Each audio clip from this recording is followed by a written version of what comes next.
ஒரு நாளைக்கு நான் பேப்பர் படிக்கும்போது பக்கத்தில் இருக்க ஹாஸ்பிட்டல் வேஸ்ட் வந்து அவங்க டம்ப் பண்ணிட்டாங்க அந்த விவசாய இடத்துல. அவங்க தண்ணி எல்லாம் இருக்குது மழைக்காலம். டம்ப் பண்ணும்போது ஆளுங்கள்லாம் பொதுமக்களெல்லாம் வந்து இது வேஸ்ட் எல்லாம் எடுத்து அதே ஹாஸ்பிட்டல் போர்ச்சில் கொண்டு போய் டம்ப் பண்ணிட்டாங்க. சமீபத்தில் வந்த மலையாள படத்தில் வந்து கிரேட் இண்டியன் கிச்சன் அப்படிங்கிறதுல வந்து ஒரு பெண் வந்து கிச்சனில் எவ்வளோலாம் கஷ்டப்படுறான், அந்த புகையில் எவ்வளோ அவள் வந்து அவளுடைய ஒரு டேவே போயிடுது அப்படிங்கிற மாதிரி ரொம்ப அழகாக எடுத்துகிட்டு போயிருப்பாங்க. இந்த மாதிரியான ஒரு புகையில்லாத அடுப்பு நீங்கள் செஞ்சு கொடுக்கும்பொழுது அதுக்கு காரணம் கோயம்புத்தூர் இவர் தெரியுங்களா உங்களுக்கு? சானிட்டரி நாப்கின் மெஷின் கண்டுபிடிச்ச ஒரு ஆள் இருக்குது. சானிட்டரி நாப்கின் மார்க்கெட்டில் இருக்குது. ஆனால் சாதாரண ரூரல் ஏரியா இருக்க ஆணுங்களுக்கு வாங்குறதுக்காக லோ காஸ்டால் எப்படி செய்யலாம் அதுக்கு ஒரு மெஷின் கண்டுபிடிச்சார் அவர். அவருக்கு நேஷனல் அவார்டு கிடச்சிருச்சு, இன்னோவேஷன் அவார்டு கிடச்சிருச்சு அவருக்கு. அவரோட அந்த லைஃப் இன்ஸ்பிரேஷன், அந்த லைஃப் தான் பேட்மேன் சினிமா ப்ரொமோஷன். ஓகே,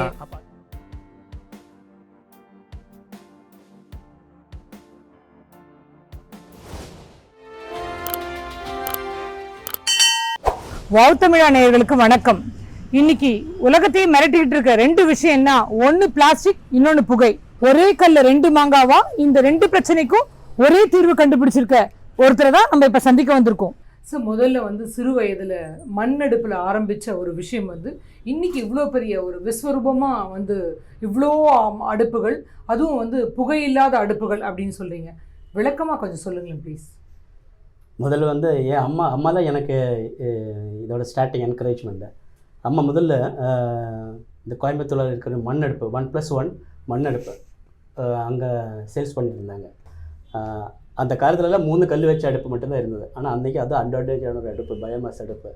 அம்மா ஊருக்கு கொண்டு வந்து பக்கத்தில் அங்கே யூஸ் பண்ணாங்க. நாங்கள் பக்கத்தில் வீட்டுக்காரங்களாம் இது பார்த்து அவங்களுக்கெல்லாம் இது ஃபஸ்ட்டு. அப்போ பார்த்து சரி எங்களுக்கு வேணும் அப்படின்னு. அம்மா அது செய்யும்போது நான் அம்மாவுக்கு ஹெல்ப் பண்ண போனேன். அப்போ அம்மா இந்த பக்கத்தில் எல்லா ஊர் பக்கத்து வீட்டுக்கெல்லாம் இந்த ஐட்டம் கொடுப்பேன். இது சாதாரணமான அடுப்பு. ஆனால் அம்மா கூட போகும்போது எனக்கு ஒரு ஐடியா வந்துருச்சு. சரி, இதுக்கு பின்னாடி ஒரு ஓட்டை போட்டு ஹோல்ஸ் போட்டு ஒரு பைப் வச்சா அந்த இருக்கிற ஸ்மோக் வெளியே போகுமല്ലോ. ஆனால் அம்மா தயாரிச்சு அந்த மண்ணடுப்பில் வந்து புகை வரும் இல்லையா? புகை வரும். ஆனால் நான் என்ன செஞ்சேன், நீங்கள் மாடிஃபை எது செய்யலாம் அப்படி புகை வராமல் இருக்கிறதுக்காக. ஏன்னா அப்போ சாஸ்திர சாத்திய பரிஷத்து இப்படி செய்கிறாங்களே, சரி அந்த மாதிரி எனக்கு செஞ்சலன்னு அப்படி ஒரு ஐடியா வந்துருச்சு. அம்மாக்கிட்ட எங்களோட அந்த பஞ்சாயத்து பிரசிடண்ட், செங்குட்டுகாவ் panchayat president Mrs Jameela madam, எனக்கு இப்போ ஞாபகம் இருக்கு. அவர் அம்மாக்கிட்ட சொன்னேன், பத்மினி நீ வந்து செய்ய அனட்டு இந்த மாதிரி ட்ரைனிங் கொடுக்குறாங்க, பஞ்சாயத்துலேருந்து ஆளுங்க போகணும், நீ ஒரு ஆள் போ, அப்போ உனக்கு இன்னும் கொஞ்சம் அட்வான்டேஜாக செய்யலாம். அம்மா என்ன சொன்னோன்னா, என்னால் இப்போ ஆகாது, ஏன்னா 6 பேர் 6 குழந்தைங்க ஸ்கூலுக்கு போகணும், அவங்கள பார்க்கணும், அதனால் என்னோடய பையனை நான் அனுப்புகிறேன், அவன் என் கூட என்ன ஹெல்ப் பண்ணிகிட்டு இருக்கான் பையனை. அப்படியே நான் போனேன், ட்ரைனிங்காக போனேன். அனட்டு தான் ட்ரைனிங் கொடுத்தாங்க. அப்போ அனட்டில் எனக்கு அந்த 10 நாள் ட்ரைனிங் கிடச்சிருச்சு. அப்போது சாதாரணமாக செஞ்ச அடுப்பு, சும்மா என்னோடய ஐடியாவில் செஞ்சது, எனக்கு சயின்டிஃபிக்கலாக கொஞ்சம் நாலேஜ் கிடச்சிருச்சு. அடுப்பு எப்படி ஏரேஷன், டிஸ்டன்ஸு, 2 அடுப்புக்கு டிஸ்டன்ஸ் எவ்வளவு, பைப்பு ஹைட் எவ்வளோ, எப்படி வச்சா எப்படி நல்லா எஃபிஷியன்ஸ் கிடைக்கும், எனக்கு நாலேஜ் கிடைச்சிருச்சு. ஜஸ்ட் ஒரு நாளைக்கு பஸ் ஏறி போயிட்டேன். பஸ் ஏறி போய் ஏதோ ஒரு ஸ்டாப்பு அந்த ஸ்டாப்பில் இறங்கி சும்மா நடந்த சைடில் ஒரு வீடு பார்த்தேன். சும்மா அங்கே போய் கேட்டு பார்த்தேன், எனக்கு அடுப்பு செய்ய தெரியும், புகை இல்லாமல் அடுப்பு செய்ய தெரியும், நீங்கள் ரெடியா அப்படின்னு நான் செஞ்சு தரேன். ஏதோ எனக்கு தெரியாது, ஓகே அவர் ஓகேன்னு சொன்னாங்க. மறுநாள் வந்து நான் அடுப்பு செஞ்சு கொடுத்தேன். அது எப்படி செஞ்சு அதெல்லாம் எனக்கு இப்போ பார்த்தா எனக்கு சிரிப்பு வருது. சரி, அடுப்பு நல்லா இருக்குது, எங்களுக்கு 2 அடுப்பு, பக்கத்து வீட்டு 2 அடுப்பு வேணும். அதுதான் உங்களுடைய முதல் பயணம்? ஃபஸ்ட்டு அப்போ தான் எனக்கு ஒரு கான்ஃபிடென்ட் வந்துருச்சு. நான் வந்து +2, அதுக்கு மேலே படிக்க முடியல. இருந்தாலும் எனக்கு அப்போ தான் அந்த எப்படி ஏரேஷன் எப்படி, தெர்மல் எஃபிஷியன்சி எப்படி ஜாஸ்தி ஆகும், பைப்போட லெங்க் எப்படி, பைப்போட டயா எப்படி, பைப்பு லெங்க்த்து ஜாஸ்தியானா என்ன ஆகும், அந்த மாதிரி எல்லாம் கரெக்டாக எனக்கு டீச்சிங் கிடச்சிருச்சுங்க. விறகு வச்சா கண்டிப்பாக புகைங்கிறது ஒன்று வரும் இல்லையா? வரும். புகைன்னா என்னங்க மேடம், புகைன்னா எரியும் போது சஃபிஷியண்டான ஏர் கிடைக்காம, ஆக்சிஜன் கிடைக்காம எஸ்கேப் ஆன கார்பன் கண்டென்ஸ் தான் புகை. எஸ்கேப் ஆனால் இந்த சேம் விறகு தான் புகை. அது போகும்போது அது வெளியே போகிறதுக்குள்ளே மறுபடி சஃபிஷியண்டான ஏர் கொடுத்து அந்த ஏரில் இருக்கிற ஆக்சிஜன் கொடுத்து மறுபடியும் எரிய வைக்கிறோம். ஆனால் இந்த மாதிரி வர்றதுக்கு 25-26 வருஷம் வருஷம் மாதிரி ஆயிடுச்சு. ஆனால் முதல்லலாம் அடுப்பெல்லாம் சாதாரணமான அடுப்பு தான் செஞ்சேன், புகை வர்ற அடுப்பு தான் செஞ்சேன். ஆனால் புகை வராமல் புகையும் சேர்ந்து எரியிற அடுப்பு செஞ்சது அதுக்கப்புறம் தான். ஒரு நாளைக்கு நான் பேப்பர் படிக்கும்போது அந்த ஹாஸ்பிட்டல் பக்கத்தில் இருக்க ஹாஸ்பிட்டல் வேஸ்ட் வந்து அவங்க டம்ப் பண்ணிட்டாங்க அந்த விவசாய இடத்துல. அவங்க தண்ணி எல்லாம் இருக்குது, மழைக்காலம். டம்ப் பண்ணும்போது ஆளுங்கள்லாம் பொதுமக்களெல்லாம் வந்து பார்த்தா அதில் வந்து பாடி பார்ட்ஸ் எல்லாம் இருக்குது, ஃபிங்கர் எல்லாம் இருக்குது. Body parts means finger. அப்போ அது ஹாஸ்பிட்டல் வேஸ்ட்டு கண்டிப்பாக. எல்லாம் பார்த்தா அதில் ஹாஸ்பிட்டலோட ஒரு இது இருக்குது, ரிசிப்ட் இருக்குது, பில் இருக்குது. அந்த ஹாஸ்பிட்டல் ரிசிப்ட் அந்த பில்லு பார்த்து டைரெக்டாக அந்த ஹாஸ்பிட்டல் போனாங்க. இது வேஸ்ட் எல்லாம் எடுத்து அதே ஹாஸ்பிட்டல் போர்ச்சில் கொண்டு போய் டம்ப் பண்ணிட்டாங்க. இது மறுநாள் பத்திரிகையில் வந்துருச்சு. பத்திரிகையில் வந்து நான் இது படித்தேன்.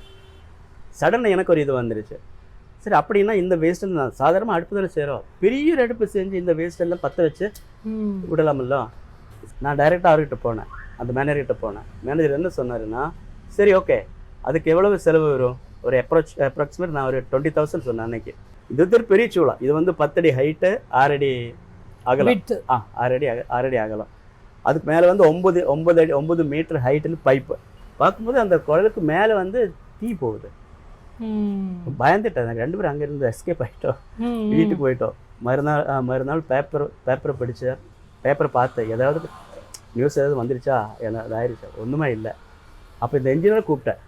எப்போவுமே இந்த ஹீட்டான ஏர் மேலே தான் போகும்.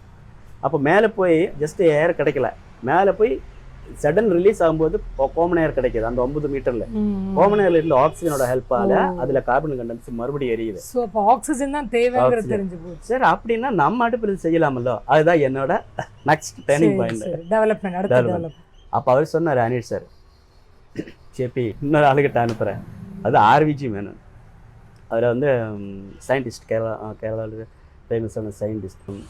இல்லை புக்ஸ் எல்லாம் எடுத்து விட்டு அதான் இந்த தெர்மல் அந்த டெக்னாலஜி சேர்ந்த புக்ஸ் எல்லாம் எடுத்து கொடுத்தாரு. நான் வந்து இன்ஜினியரிங் காலேஜ் படிக்கலை, ஆனால் இவங்க எல்லாரும் இருக்கிறதுனால எல்லாருக்கிட்ட எனக்கு அந்த ஒரு ஐடியா, ஆமாம், ஒவ்வொரு ஐடியா, என்னோட டவுட் எல்லாம் கிளியர் ஆயிடுச்சு.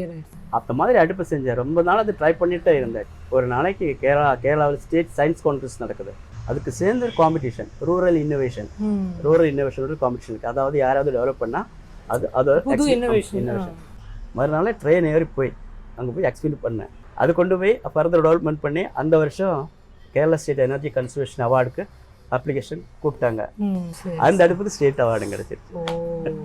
இந்த ஒரு அடுப்பு டெவலப் பண்ணுறதுக்காக ஒரு ஜஸ்ட் ஒரு கிட்டத்தட்ட ஒரு 500-600 அடுப்பு செஞ்சு உடச்சி செஞ்சுருக்கோம். ஏன்னா நான் வந்து தியரி படித்து ப்ராக்டிக்கலாக செய்யலை, நான் ப்ராக்டிக்கலாக செஞ்சு அதுக்கு தகுந்த மாதிரி கொண்டு வரேன். அப்படி 2008-09 எனக்கு Kerala state energy conservation award, EMC energy management centre தான் தருவாங்க. அது கிடைச்சிச்சு. இப்போ இந்த அடுப்பு நீங்கள் தயாரிக்கும் போது அதில் புகையே வரல அப்படின்றது சொல்லலாமா? புகை வருது, அடுப்புக்குள்ள புகை வருது, ஆனால் வெளியே வரல. வெளியே வர்றதுக்குள்ள அதுக்கு முன்னாடியே பிடிச்சி மறுபடியும் எரிய வைக்கிறோம், அதையும் திருப்பி எரிய வைக்கிறோம். அதுதான் இதில் செய்யறது. சார், கேரள அரசாங்கம் வந்து அவார்ட் கொடுத்தாங்க அப்படின்னு சொன்னீங்க. உங்களுக்கு வந்து நிறைய அடுப்புகள் செஞ்சு அதை மார்க்கெட் பண்றதுக்கான வாய்ப்புகள் கொடுத்தாங்களா? கண்டிப்பாக கொடுத்தாங்க. ஏன்னா மார்க்கெட் பண்ணுறது மட்டும் இல்லை, ஃபர்தர் டெவலப்மெண்ட், இந்த அடுப்பு ஃபர்தர் டெவலப்மெண்ட் செய்யறதுக்காக கேரளா ஸ்டேட் சயின்ஸ் கவுன்சில் அவங்க எனக்கு அன்னைக்கு ஃபண்ட் கொடுத்தாங்க. இப்போ சமீபத்தில் வந்த மலையாள படத்தில் வந்து கிரேட் இண்டியன் கிச்சன் அப்படிங்கிறதுல வந்து ஒரு பெண் வந்து கிச்சனில் எவ்வளோலாம் கஷ்டப்படுறான், அந்த புகையில் எவ்வளோ அவள் வந்து அவளுடைய ஒரு டேவே போயிடுது அப்படிங்கிற மாதிரி ரொம்ப அழகாக எடுத்துகிட்டு போயிருப்பாங்க. இந்த மாதிரியான ஒரு புகையில்லாத அடுப்பு நீங்கள் செஞ்சு கொடுக்கும்போது கேரள மக்கள்கிட்ட இருந்து என்ன மாதிரியான ஒரு வரவேற்பு உங்களுக்கு கிடைச்சிருச்சுங்க? ஏன்னா முதல்ல இந்த அடுப்பு வரும்போது புகை இல்லை, அதனால அவருக்கு டிஸ்டர்பன்ஸ் இல்லை. அதனால புகை இல்லையே, ஆச்சரியம். அதை விட இப்போ அதுக்கு பேர் தான் போடலை. ஆனால் அவங்க எல்லாம் என்ன சொல்லுவாங்க, ஜேபி செஞ்ச அடுப்பு, ஜேபி அடுப்பு. அப்போ இப்போ தான் பேர் போட்டேன் ஜேபி ஸ்டவ்னு. அவங்க அந்த ஆளுங்க சொல்லி நான் இப்போ நானே ஜேபி ஸ்டவ்னு பேர் போட்டேன். அப்போ ஒரு பத்திரிகைக்காரு, கேரளாவில் பத்திரிகைக்காரு, மலையாள மனோரமா பத்திரிகைக்காரு, அவர் என்ன எழுதுனேன்னு தெரியுங்களா, புகையும் தீயாகும் அடுப்பு. ஒரு வருஷம் ஒரு ஈச் அண்ட் எவரி டே கேரளாவில் 60 வுட் சேவ் ஆகுது, எரியாம போகுது. எரிய வேண்டியது சேவ் ஆகுது 60 டன். அதுக்கு அடுத்து 45 டன் கிரீன் ஹவுஸ் கேசஸ் வெளியே போகிறது கண்ட்ரோல் ஆகுது. ஏன்னா எரிஞ்சா தானே, எரியலையோ, ஏன்னா இப்போ எரியது கம்மி தானே வேணும், அதனால எரியலைன்னா கிரீன் ஹவுஸ் கிடையாதுல்ல. அது பிரகாரம் 3 லட்சம் ரூபா ஈச் அண்ட் எவ்ரி டே கேரளாவில் செய்வாங்க. இந்த கணக்கு வச்சு இந்த எனர்ஜி கன்சர்வேஷன் இக்கோ ஃப்ரெண்ட்லி அந்த மாதிரி அந்த ஆக்டிவிட்டிக்காக நான் செஞ்ச அந்த ஆக்டிவிட்டிக்காக 2017 எனக்கு மறுபடியும் எனர்ஜி கன்சர்வேஷன் ஆகாது. பெரிய பெரிய டிகிரி கிடைச்சவங்கெல்லாம் இன்னோவேஷன் நடத்துவாங்க. ஆனால் அது இல்லாமல் இந்த எஜுகேஷன் அந்த மாதிரி கிடைக்காம கிராஸ் ரூட் லெவல் இருக்கிறவங்க அவங்க செய்கிற கண்டுபிடித்தோம். அவங்களுக்கு எஜுகேஷன் கிடைக்கலன்னா அவங்க சரி கண்டுபிடித்தோம் என்கரேஜ் பண்ணுவாங்க. அப்படி அந்த மாதிரி அன்னைக்கு வந்து 69,000 சம்திங் இன்னோவேஷன்ஸ் இருந்தது. அதுலேருந்து தான் எனக்கு நேஷனல் அவார்டுகள். சார் இது என்ன சார் 3 பர்னர் மாதிரி இருக்கு? நம்ம கேஸ் அடுப்புல 3 பர்னர் மாதிரி இருக்கு. ஆமாங்க. இன்னொன்று வந்து இதுல எத்தனை பர்னர் வேணாலும் வச்சுக்கலாமா? அப்படி இல்லைங்க. இது 3 அடுப்பு. இந்த 3 அடுப்புக்கு இந்த ஒரு மெஷர்மெண்ட் இருக்குங்க. 45 டிகிரி பார்த்தீங்களா? ஓகே. இது 90 டிகிரி பைப்பு. அந்த 90 டிகிரியில் தான் பைப்புக்கு ஏர் போகணும். சரி. இந்த அடுப்புல இருந்து 45 டிகிரியில் தான் இது வரும். அது ஒரு இடத்துல போய் மீட் பண்ணணும். சரி. ஏன்னா இன்னும் கொஞ்சம் ஜஸ்ட் ஒரு 60 ஆயிருச்சுன்னா அந்த ஃப்ளோ குறையும், கம்மியாகும். ஃப்ளோ கம்மியாகும்போது இருக்கிறது கம்மியாகும். ஸோ எல்லாமே each and everything is a matter. ஆமா. இப்போ 4 அடுப்புன்னா இங்க பாருங்க, இந்த 45 டிகிரி இன்னொரு அடுப்பு வைக்க முடியாது. ஆனா 5 அடுப்புன்னா வைக்கலாமே. ஆனா இன்னொரு பைப் வைக்கணும். இன்னொரு பைப் வைக்கணும். இது வந்து வீட்டுக்கு யூஸ் ஆன அடுப்பு, வீட்டுக்கு யூஸ் பண்ணுற அடுப்பு 1+1. அதாவது ஒரு அடுப்பில் சமைக்கும் போது இன்னொரு அடுப்பில் விறகு வைக்காமையே இந்த சைடு அடுப்பில் மற்றவங்க சைடு சாப்பாடெல்லாம் சமைக்கிற மாதிரி, சைடு ஐட்டம்ஸ் எல்லாம் சமைக்கிற மாதிரி. ரொம்ப எனர்ஜி சேவிங், ஈகோ ஃப்ரெண்ட்லி, புகை வெளியே வராது, புகையும் சேர்ந்து எரியுது. அதுதான் இதோட ஸ்பெஷாலிட்டி, புகையும் சேர்ந்து எரியுது. சரி, இது எரிபொருள் பார்த்தா கீழே இதெல்லாம் தேங்காய் மட்டை, தேங்காய் மூடி, நம்ம வீட்டில் யூஸ் பண்ணுற எல்லா பொருளும் கீழே வச்சு நமக்கு வேற தேடி போக வேண்டியதெல்லாம் இல்லை. நம்ம வீட்டில் எது இருக்கோ அதை யூஸ் பண்ண பாருங்க. இது பாருங்க, இது ஹஸ்க் தேங்காய், இது மட்டை, அப்புறம் ஷெல்லு, அப்புறம் இது பாத்தீங்களா தென்னை மட்டை. அந்த தென்னை மரத்தோட அந்த இது ஓலை, அது இல்லாம நம்ம சாதா லீவ்ஸ் எல்லாம் போடலாம். Biomass, any kind of biomass use பண்ணலாம். இதுக்கு வந்து இந்த அடுப்புக்கு வந்து 37.67% எஃபிஷியன்சி. சாதாரண அடுப்பில் வந்து 10% தான் இருக்கும். நம்ம 3 கல் அடுப்பில் வந்து 10% இருக்கும். கேரளா பத்தி எல்லாமே சொல்லிட்டீங்க. பஞ்சாயத்துலாம் நீங்க எவ்வளவு பண்ணி கொடுத்துருக்கீங்க, அண்ட் வேர்ட் ஆஃப் மவுத் மூலியமா எத்தனை பேர் கேட்டு வாங்கியிருக்காங்க, அங்க எல்லாமும் கொடுத்துருக்கீங்கன்னு. இது வந்து கேரளாவையும் தாண்டி மிச்ச ஸ்டேட்டுகளுக்கு எங்கெல்லாம் போகுது, யாரெல்லாம் இதை விரும்பி கேட்குறாங்க? போயிருக்கு. இது ஆல் இந்தியா போயிருக்கு, அவுட் ஆஃப் இந்தியாவும் போயிருக்கு, சவுத் ஆப்பிரிக்கா வரை போயிருக்கேன். நம்ம சவுத் ஆப்பிரிக்கா கவுன்சிலேட்டில் வந்து கவுன்சிலர் வந்து டெல்லியிலேருந்து வாங்கிட்டு போனார் ஒரு அடுப்பை. சரி, இது வந்து வீடுகளில் வந்து நம்ம கேஸ் ஸ்டவ் வைக்கிற இடத்துலயே இதை வந்து நம்ம அகாமடேட் பண்ணிடலாமா? பண்ணிடலாம். வீடுகளில் வாங்கும்போது இது எந்த வகையாக நீங்கள் வந்து இது பண்ணுவீங்க சார்? வீடுகளில் இந்த ரெண்டு ஐட்டம் இருக்குங்க, வெரைட்டிஸ் இருக்கு. இந்த 3 அடுப்பு மாதிரி இது போர்ட்டபிள். இது எல்பிஜி ஸ்டவ் வாங்கி போற மாதிரியே கடையில இருந்து வாங்கி போய் உங்க வீட்டுல வச்சு விறகு வச்சு எரிய வைக்கலாம். இதுக்கெல்லாம் எக்ஸ்பர்ட் ஆள் வேண்டாம். கேஸ் ஸ்டவ் அப்படின்னு பார்த்தாக்கா நம்ம எல்லாத்தையும் பிளேட் எல்லாம் எடுத்து கழுவிட்டு அழகா ஒரு வைப்ப துணியை போட்டு நம்ம தொடச்சு விட்டுடலாம். பட் இதுல கொஞ்சம் கஷ்டமா இருக்குமா? ஏன்னா கீழே எல்லாமும் இருக்கிறதுனால இதனுடைய கிளீனிங் அப்படிங்கறத சொல்லுங்களேன். எப்படி? இது ஸ்டெயின்லெஸ் ஸ்டீல் தான். ஆனால் க்ளீன் பண்ணுறதுக்கெல்லாம் சிரமம் கிடையாது.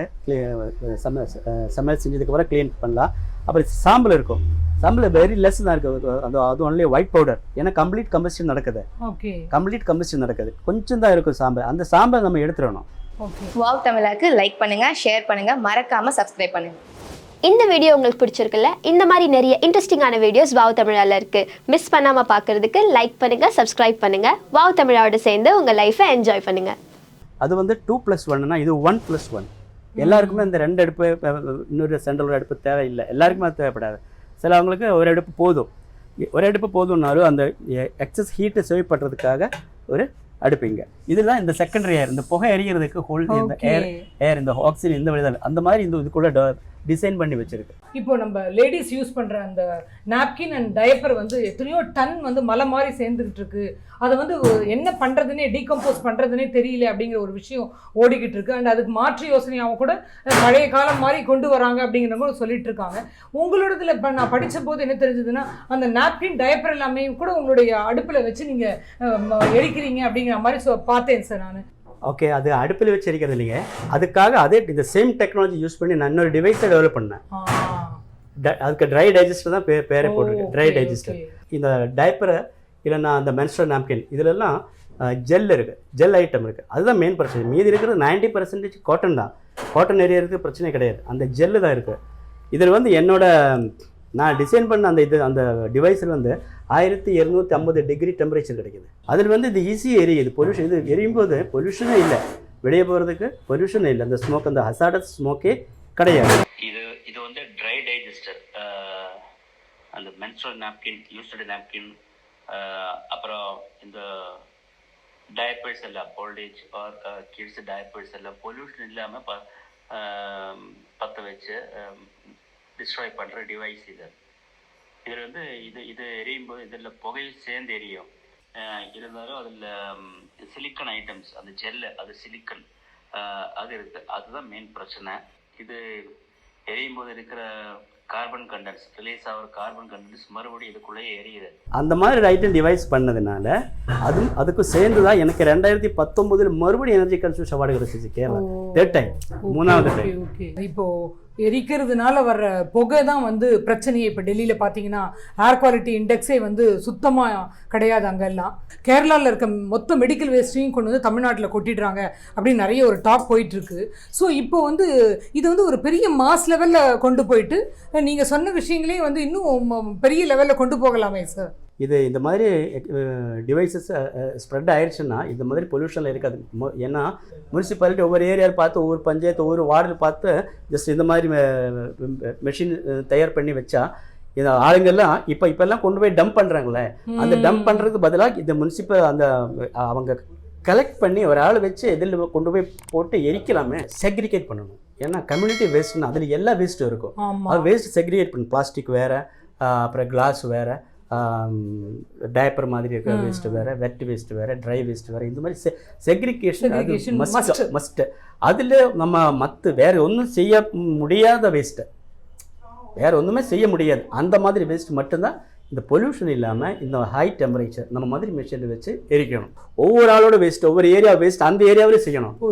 அப்போ நம்ம ஏரியாவில் வேஸ்ட்டு இன்னொரு இடத்துல கொண்டு போய் எல்லாமே சேர்த்து வைக்கும் போது தான் எல்லாரும் ஸ்ட்ரைக் பண்ணுவாங்க. ஆனால் என் வீட்டில் இருக்கிற வேஸ்ட் என் வீட்டில் இருக்கிற மாதிரி, இல்லை என் ஸ்ட்ரீட்டில் இருக்கிற வேஸ்ட் என் ஸ்ட்ரீட்டில் இருக்கிற மாதிரி மெஷின் வச்சா ஈஸி தானே. ஆஃபீஸ் ஐட்டம்ஸ் எல்லாம் டிஸ்ட்ராய் பண்ணுற மாதிரி இருக்கிற டிவைஸ். இதுவும் அந்த பேட் டிஸ்ட்ராயர் மாதிரி, அந்த மென்ஸ்ட்ரல் நாப்கின் டிஸ்ட்ராயர் மாதிரி அதே சேம் டெக்னாலஜி தான். இதுக்கு எல்லாருக்கும் நம்ம அடுப்போட டெக்னாலஜி தான் யூஸ் பண்ணுறோம். இந்தியன் மிலிட்டரியோட சுந்தர்பாணி, பூஞ்ச் செக்டரில் சுந்தர்பாணி, இந்திய பாக் பார்டர், அந்த பாக் பார்டரில் அந்த ஒவ்வொரு ட்ரூப்பாக இருக்கும்போது ஹில் ஏரியா போகும்போது சமைக்கும்போது போக மேலே போகும்போது மிலிட்டன்ஸ் இல்லைன்னா அவங்களுக்கு தெரியும் இவங்க எங்கே இருக்காங்க, அவங்க மாறிடுவாங்க, இல்லைன்னா அவங்க அட்டாக் பண்ணுவாங்க. அப்போ அதுக்கு என்ன வழி? அங்கே தான் அவங்க கூப்பிட்டாங்க. 11 நாள் அங்கே போய் அங்கேயே லாட்ச் பண்ணி அங்கேயே பண்ணி அவங்களுக்காக செஞ்சு கொடுத்தோம். அங்கே செம்ம கூலிங் தான், ரொம்ப கூலிங் இருந்தாலும் மெட்டீரியல்ஸ் எல்லாம் அவங்க இருக்கிற இதை என்னென்னா இருக்கிற என்ன மெட்டீரியல்ஸ் இருக்கோ அதில் செஞ்சிடணும்.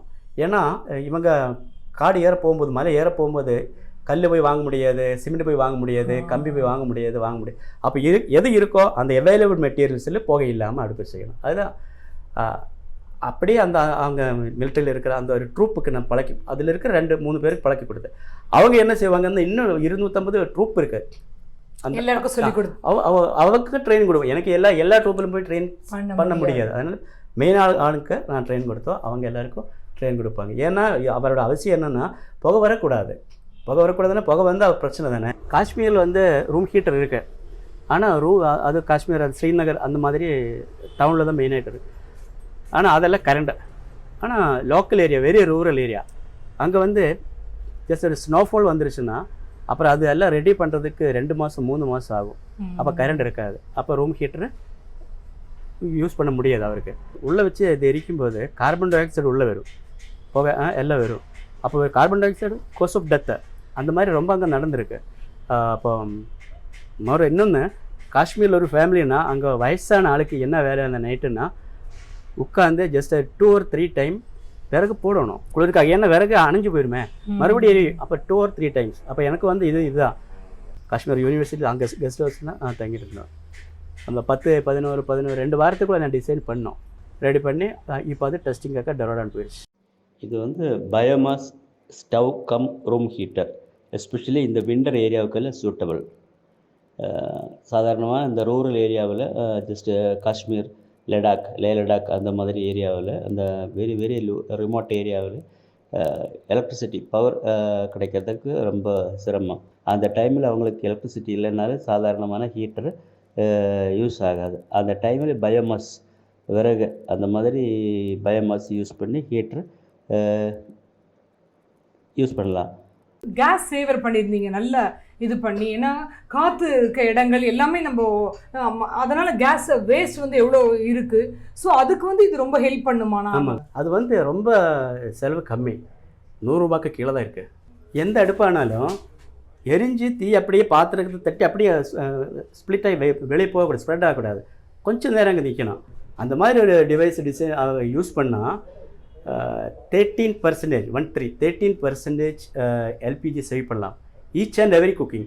இப்போ நம்ம சோறு வைக்கிறதுக்கு ஜஸ்ட் எவ்வளவு ஒரு 100 கிராம் 100 மில்லிகிராம் வேணுமா, அதோட 13% நம்ம சேவ் பண்ணலாம். அப்படி யூஸ் பண்ணால் ஒரு வருஷம் 1 சிலிண்டர் ஒரு ஒரு ஹவுஸ் ஒய்ஃப் இப்போ ஏறிட்டு போகிற இதுக்கு வந்து ஒரு சிலிண்டருங்கிறது ரொம்ப பெரிய விஷயம். அந்த மாதிரி விலை எவ்வளோ சார்? அது எங்கெல்லாம் கிடைக்குது? அது இப்போ அது எக்ஸ்பெரிமெண்ட்டில் தான் இருக்குது. அது அதோட இதுக்காக டெஸ்ட் பண்ணுறதுக்காக இந்த டிஎஸ்டியோட கேர் ஆஃபில் பெட்ரோலியம் கம்பெனி அவங்க டெஸ்ட் பண்ணுறாங்க டெராடூனில். அதோட டெஸ்ட் நடந்துட்டு இருக்கு இப்போ. மார்க்கெட்டுக்கு சீக்கிரம் வரும். மார்க்கெட்டுக்கு சீக்கிரமாக வரும். சார் உங்களை பற்றி படிச்சுக்கிட்டு இருக்கும்போது அக்ஷய்குமாரோட ஒரு வீடியோ பார்த்தேன் சார். அது என்ன சார்? அதுக்கு காரணம் கோயம்புத்தூர் ஒரு இவர் தெரியுங்களா உங்களுக்கு? சானிட்டரி நாப்கின் மெஷின் கண்டுபிடிச்ச ஒரு ஆள் இருக்குது. சானிட்டரி நாப்கின் மார்க்கெட்டில் இருக்குது. ஆனால் சாதாரண ரூரல் ஏரியா இருக்க ஆணுங்களுக்கு வாங்குறதுக்காக லோ காஸ்டால் எப்படி செய்யலாம் அதுக்கு ஒரு மெஷின் கண்டுபிடிச்சார் அவர். அவருக்கு நேஷனல் அவார்டு கிடச்சிருச்சு, இன்னோவேஷன் அவார்டு கிடச்சிருச்சு அவருக்கு. அவரோட அந்த லைஃப் இன்ஸ்பிரேஷன், அந்த லைஃப் தான் பேட்மேன் சினிமா ப்ரொமோஷன். ஓகே. அப்போ அதுக்காக நாங்கள் இது ஒரு இன்னோவேட்டர் ஸ்டோர் தானே, அதனால் அந்த 16 innovator all India level 16 innovator அவர் கூப்பிட்டாங்க. அந்த 16 இன்னோவேட்டரை கூப்பிட்டு ஜுஹு பீச்சில் எல்லாருக்கும் அவர் என்கரேஜ்மெண்ட்டை எல்லாரும் ஸ்டேஜில் வச்சு கூப்பிட பேச வச்சு எக்ஸ்பெரிமெண்ட் எதுன்னு கேட்டு எல்லாருக்குமே each and every innovator 5 lakhs அவர் அந்த ஸ்டேஜில் இருந்து அவர் பண்ணார். அப்போது அவர் கூட டான்ஸு, அவர் கூட பேச்சு, அவர் கட்டுப்படி அது எல்லாம். அப்போ நம்ம வீடு வந்து சின்ன வீடு. அப்போ அதில் ஜஸ்ட் 2 பிள்ளைங்க, அவங்க ஒரு பெட்ரூம் படுப்பாங்க. அப்போ நான் ஓப்பன் பண்ணி அது கட் பண்ணுவோம். அது கட் பண்ணும்போது இந்த மிஷினில் கட் பண்ணும்போது இது வரும். கால் எந்திரிச்சு பார்த்தா இதெல்லாம் ஒயிட்டாக இருக்கும். இதெல்லாம் நான் டோர் க்ளோஸ் பண்ண மாட்டேன். நான் சும்மா ரொம்ப கொஞ்சம் வேலை செஞ்சு சும்மா அஜிடேட்டட் ஆயிடுச்சுன்னா வெளியே போயிடுவேன், ரூமுக்கு வெளியே போயிடுவேன். வெளியே போகும்போது டோர் ஓப்பன் ஆகிடும். ஓப்பன் ஆகும்போது இந்த திருடன் யாரும் ஏறக்கூடாதுல்ல, அதனால அது அங்கேயே படுப்போம். அந்த மாதிரி நமக்கு அன்னையிலேருந்து ஹெல்ப். அம்மா ஃபஸ்ட்டு, அம்மா செகண்ட் அப்புறம் பிள்ளைங்க எல்லாருமே நான் என்னோட லேபர்ஸ் கோவர்க்கர்ஸு.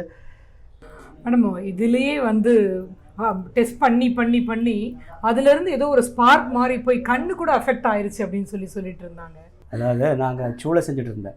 சூளை செஞ்சு வேஸ்ட் டிஸ்போசல் தான். அது 2ஆக டிவைட் பண்ணேன் நான். ஒரு சூளா எரியும் போது ஒரு சைடு எரியும் போது நேற்று வேஸ்ட் இன்னைக்கு எரியும் போது இன்னத்தோட வேஸ்ட் இங்கே கொண்டு வந்துடும். அப்போ இந்த ஸ்மோக் இந்த வழி தான் போகும் பைப்புக்கு. நாளைக்கு പടുത്ത വാക്കിലെ ചെയ്യണം. അപ്പൊ കണ്ണില് അത് അതിന്റെ പീസ് പോയി. പക്ഷെ ഞങ്ങളോട് പറഞ്ഞില്ല, ഞങ്ങൾക്ക് തരില്ല. അപ്പൊ ആ സമയത്ത് ഒരു തരിപ്പ് മാതിരി വന്ന് പിന്നെ ഞങ്ങളോട് പൊടിയാ പോയെന്ന് പറഞ്ഞേ. അപ്പൊ വീട്ടിലേക്ക് വരുമ്പോഴത്തേക്ക് രാത്രിയായി. രാത്രി വന്ന് പിന്നെ പിറ്റേന്നാണ് പറയുന്നത്, കാലയിലാ പറയുന്നത് പൊടി പോയി. അപ്പൊ വ്യാഴാഴ്ച പറ്റിയ സംഭവം തിങ്കളാഴ്ചയായി. അപ്പോഴത്തേക്ക് ഇതൊക്കെ ഇത്ര വണ്ടത്തില് ഇപ്പം വെച്ച് പിന്നെ ഓപ്പറേഷൻ ചെയ്ത് എടുത്ത് റിമൂവ് ചെയ്തു. ஆனால் சின்ன டீ தூள் மாதிரி சரி சின்ன தூள் தான் உள்ளே போயிடுச்சு. அந்த ஹேமரோட அடியால் அந்த ஸ்ட்ராங்குனால உள்ளே போயிடுச்சு. காலையில் நான் தேசாயமானி அந்த பத்திரம் டெய்லி நியூஸ் படிக்கும்போது சும்மா இங்கே இதாயிருச்சு. இங்கே சும்மா இங்கே சொரி மாதிரி. அப்போ சும்மா இப்படி இதை பண்ணிட்டேன். அப்போ தான் தெரியுது எனக்கு கண்ணு தெரியும், இந்த கண்ணு தெரியலைன்னு. அதில் வந்து அன்றைக்கி இங்கே சனிக்கிழமை சீனியர் டாக்டர்ஸ் எல்லாம் இல்லை. சண்டே சீனியர் டாக்டர்ஸ் எல்லாம் இல்லை. பட் திங்கக்கிழமை காலையில் சீனியர் டாக்டர்ஸ் எல்லாம் வந்து பார்த்தோம்னா திடீர்னு வந்து எமர்ஜென்சி தான் அதை ரிமூவ் பண்ணலாம், இல்லைன்னா இந்த கண்ணுக்கும் அது பாதிப்பாகும் கேட்டாங்க. சரி ரிமூவ் பண்ணிக்கோங்கன்னு சொன்னேன். ஆனால் அதே ஐட்டம் நான் செய்கிற மாதிரி சூளை இன்சிடென்ட்டில் தான் அதை கண்ணு எரிய வச்சுருக்காரு. எப்படி அதாவது இப்போ இந்த கண்ணு எனக்கு வெளியே எடுக்கலாம். எடுத்து கிளையை டெய்லி அது க்ளீன் பண்ணி உள்ள வைக்கிறேன். என்னோட எல்லா இதுக்கும் காரணம் என்னோட சரௌண்டிங்ஸ், என் கூட இருக்கிறவங்க. மெயின் என்னோட ஒய்ஃப் ராணி, 25 வருஷமாக கூட இருக்கிறான், என்ன சகிக்கிறான். அப்புறம் இவர் என் நண்பன், அவர் என்னோட மேனேஜராக சூப்பர்வைசராக எதுவும் சொல்ல முடியாது. அந்த மாதிரி நம்ம ஆஃபீஸ் பார்க்குறது இவர் தான். இவர் இங்கே பாருங்க, இவர் வீட்டுக்கு பக்கம் தான் நம்ம ஒர்க் ஷாப். எந்த தொந்தரவு இருந்தாலும் நைட்டு எது அன்டைம் ஆனாலும் இவர் தான் அந்த அளவுக்கு நம்மளை சப்போர்ட் பண்ணுறாரு. அப்புறம் கண்ணை நம்ம வெல்டர், மெயின் வெல்டர் இவர். அப்புறம் சரவணை, லட்சக்கணக்கில் கொடுத்த டையை நாங்களே செஞ்சுட்டு இருக்க வைப்போம். அதுக்கெல்லாம் சப்போர்ட் பண்ணுறது இவங்க தான். அப்புறம் என்னோட ஃப்ரெண்டு மிஸ்டர் பிரதீப். இந்தியாவுடைய சராசரி பெண்களுடைய சாபமே அடுப்பங்கரையும் அதுலேருந்து வர புகையும் தான். அந்த புகையினால அவங்களுக்கு ஏற்படுற உடல்நல கேடும் ஆபத்தும் கணக்கிலேயே சொல்ல முடியாது. அந்த புகையிலிருந்து பெண்களை காப்பாற்றுறதுக்கு தான் ஜெயபிரகாஷ் சார் செஞ்சிருக்கிற இந்த புகையில்லா அடுப்பு. அடுத்தடுத்து அவர் பண்ண அந்த இன்னோவேட்டிவான அந்த விஷயத்துல அவருடைய வலது கண் பார்வையே பறி போயிருக்கு. அதை பத்தி அவர் கொஞ்சம் கூட கவலைப்படாம அடுத்தடுத்த முயற்சிகள்ல அவர் ஈடுபட்டுக்கிட்டே இருக்காரு. இந்த மாதிரி விடாமுயற்சியும் கடின உழைப்பும் கொண்ட இந்த மாதிரி மனிதர்களால தான் நாடு முன்னேற்ற பாதையில போயிட்டு இருக்கு. இவர்களை உற்சாகப்படுத்துவோம், இவருடைய முயற்சிக்கு நன்றி சொல்வோம். வேறொரு இடம், வேறொரு முகம், வேறொரு பார்வை. அதுவரை நன்றி, வணக்கம். வணக்கம் எல்லாருக்கும். வாவ் தமிழா சேனலுக்கு லைக் பண்ணுங்க, ஷேர் பண்ணுங்க, சப்ஸ்கிரைப் பண்ணுங்க. முக்கியமா பக்கத்துல இருக்கிறதுல டிங் டிங் டிங் டிங் டிங் அந்த நோட்டிபிகேஷன் பண்ணி அதை டாயிங்னு அடிச்சிருங்க. அப்பதான் அவங்க போடுற ஒரு வீடியோ உங்களுக்கு அப்லோட் ஆகும். நன்றி, வணக்கம், நமஸ்காரம்.